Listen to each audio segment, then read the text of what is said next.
Olá, sejam todos bem-vindos. E o tema de hoje é: posso fazer uso capião com apenas 2 anos de posse? Bem, pessoal, com certeza você já ouviu falar na uso capião familiar, não é mesmo? Agora você sabe todos os detalhes práticos? Sabe como fazer na prática? Como alegar a uso capião familiar? Como evitar a sua ocorrência? Pois é, no vídeo de hoje eu vou te ensinar todos os detalhes práticos, tudo o que você precisa saber para atuar nessa questão, para alegar, para evitar, enfim, tudo sobre o uso capião familiar. Mas antes, já dê o seu like, já se inscreva no nosso canal, porque semanalmente eu posto dicas práticas, né? Dicas que eu quero que você receba tudo em primeira mão, tá legal? Uso capião familiar. A primeira coisa, o que é uso capião? A uso capião é um modo originário de aquisição da propriedade. Mas como ocorre a uso capião? A uso capião ocorrerá sempre que houver o preenchimento dos requisitos. Mas quais são os requisitos? De forma geral, a posse contínua, ininterrupta, com ânimo de dono e o prazo previsto em lei. A uso capião familiar é uma espécie de uso capião especial urbana. Sabe aquela uso capião especial urbana prevista na Constituição? Prazo de 5 anos, imóvel de até 250 metros quadrados, o sujeito não pode ter propriedade de nenhum outro bem imóvel urbano ou rural.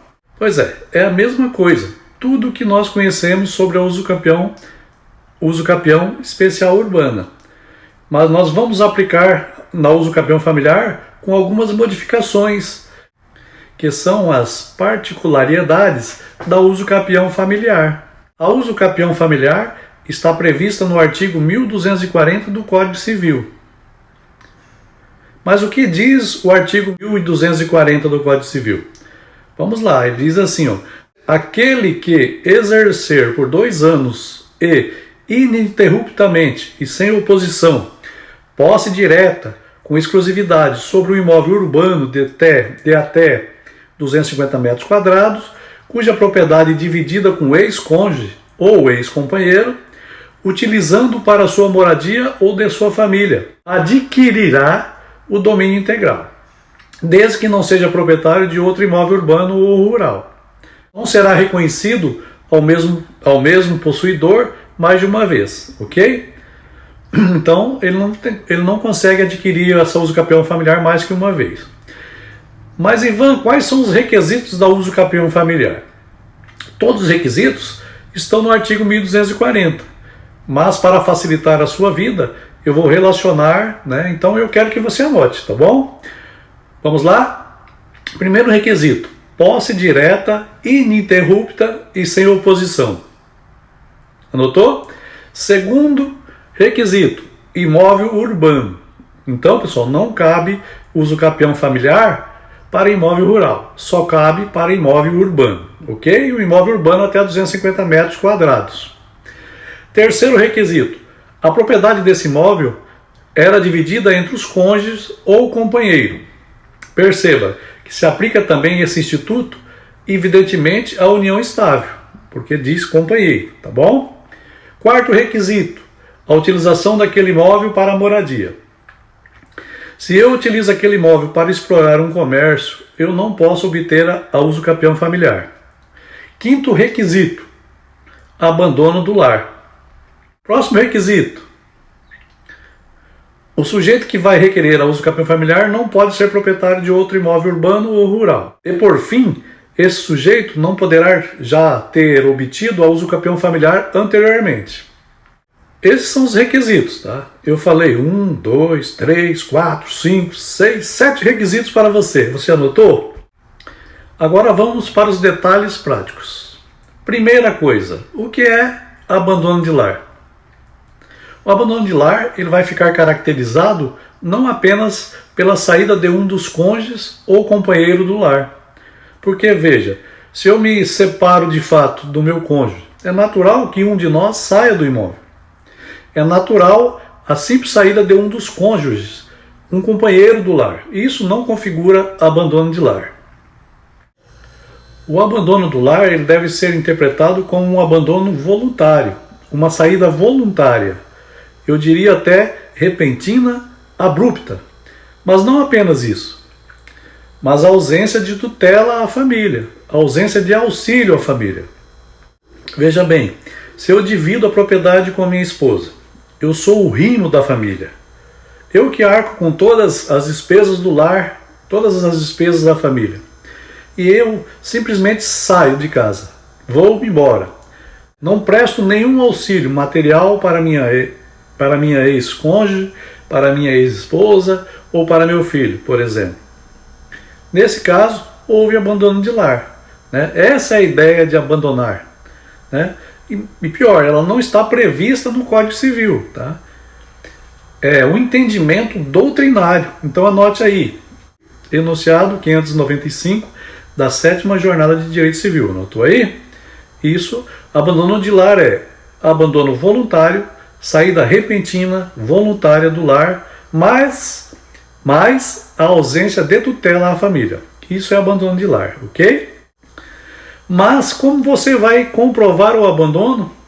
Por exemplo, mostrando para o juiz que o sujeito não mora mais lá no imóvel e nunca mais, desde quando ele saiu do imóvel, ele nunca prestou nenhum auxílio. E muitas vezes isso fica fácil de ser demonstrado, por exemplo, com provas de mensagens.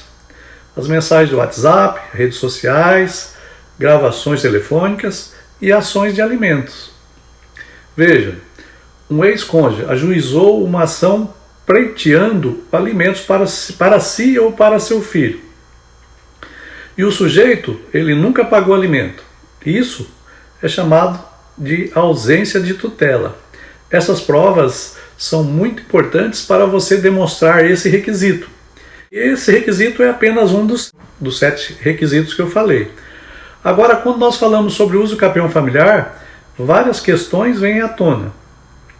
Várias questões surgem, que são questões práticas, que você precisa saber, que você precisa enfrentar e precisa compreender para que você tenha uma atuação de excelência. Uma atuação de excelência nesse tipo de demanda. A primeira delas é: esse sujeito foi afastado por decisão judicial? Vamos imaginar uma medida protetiva de urgência. Pode caracterizar o abandono de lar? Nesse caso, a resposta é não. Não há abandono de lar, porque não houve uma saída ou um abandono voluntário. Houve sim uma decisão judicial que retirou aquele sujeito do imóvel. Logo, ele não está mais na posse direta do imóvel, mas não por vontade própria, e sim por uma decisão judicial. Então, nesse caso, não há caracterização do abandono de lar para fins de uso capião familiar. Segunda questão: afastamento do lar em razão de uma simples separação.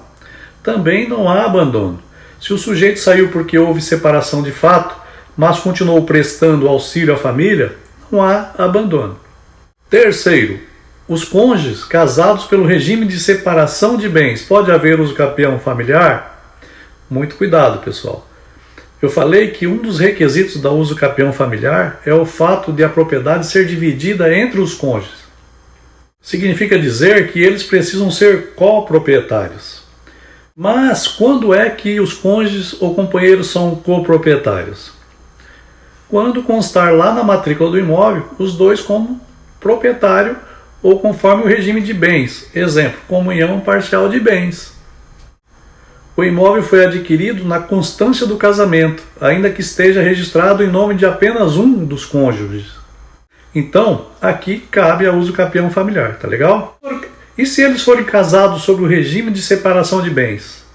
Algumas pessoas podem pensar, caso não há propriedade ali sendo exercida conjuntamente, eles não são coproprietários. Cuidado, hein? O fato deles serem casados sob o regime de separação de bens não impede que ambos adquiram conjuntamente um imóvel. Se eu sou casado, sobre o regime de separação de bens, eu posso combinar com minha esposa o seguinte: olha, você tem 200 mil aí, eu também tenho mais 200 mil guardado, vamos comprar um imóvel para nós? Pessoal, é como se eu estivesse comprando um imóvel com um amigo meu, né? Na escritura vai constar o meu nome e o nome do meu cônjuge, ambos como proprietários. Então, nesse caso, pode haver sim o abandono do lar e, consequentemente, a uso capião familiar, tá bom? Mais uma pergunta. Vamos lá. Se o terreno tem 250 metros quadrados, mas a construção, a área construída, tem mais de 250 metros quadrados, cabe ao uso capião familiar? Sim, a resposta é sim. O entendimento que prevalece é o de que 250 metros quadrados tem que ser o tamanho do terreno. Pouco importa o tamanho da construção. Sabe por quê? Porque esse é o entendimento que se aplica ao uso capião especial urbana.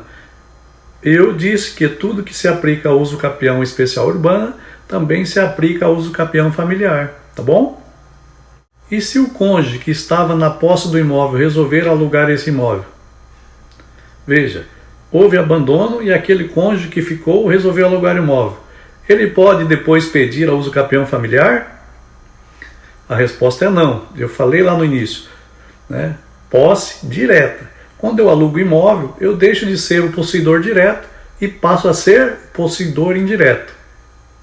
Então, que o ex-cônjuge, para que consiga uso capião familiar, precisa estar na posse do imóvel, utilizando esse imóvel como moradia. Se ele alugar o imóvel, não vai ficar caracterizado a posse direta, ele não vai poder alegar a uso capião familiar, ok? Para a gente finalizar, como alegar a uso capião familiar? Pessoal, a jurisprudência, ela diverge um pouco, tá? Os tribunais ainda não entraram em sintonia, tá? Então, eu mostrei aqui para vocês algumas formas já admitidas, né, por alguns tribunais, né? Então, eu sugiro sempre que você analise a jurisprudência do tribunal aí do seu estado, para você saber de que forma você vai alegar a uso capião. Percebeu como é importante você dominar os aspectos materiais e processuais, saber como alegar, saber os requisitos, o que pode, o que não pode? Pois é, esse é o tipo de conteúdo que você vai ter sempre aqui no nosso canal. Então, já dê o seu like, não se esqueça de se inscrever aqui no canal, porque eu sempre vou compartilhar dicas práticas sobre inventários, prática nas ações de família, prática em direito imobiliário, prática em direito processual civil. E te espero, é claro, no nosso próximo vídeo. Um grande abraço, fique com Deus e Ivan Delfino, o seu consultor imobiliário.